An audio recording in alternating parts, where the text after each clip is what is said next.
আরে aunty phone করেছে, সর্বনাশ হয়ে গেছে।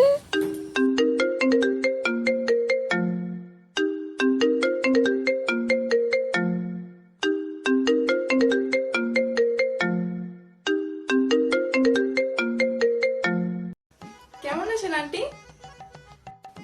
ভালো আছি। তা কি করছিলে? আমি তো এই স্নান পুজো সেরে বসলাম। এত তাড়াতাড়ি স্নান পুজো সব সেরে নিয়েছো? না না, আসলে মায়ের হাতে হাতে একটু কাজ করে দিই এই আর কি। ও, তা বিয়ের কেনাকাটা কত দূর? এখন একটু বাকি আছে। তা আন্টি, দিদি কেমন আছে? তা আমাকে আন্টি কেন বলছো? আমি তো তোমার একটাই মা, আমাকে মা বলেই ডেকো। ঠিক আছে আন্টি, মানে মা, আমি তাহলে রাখি, এখন পরে ফোন করবো।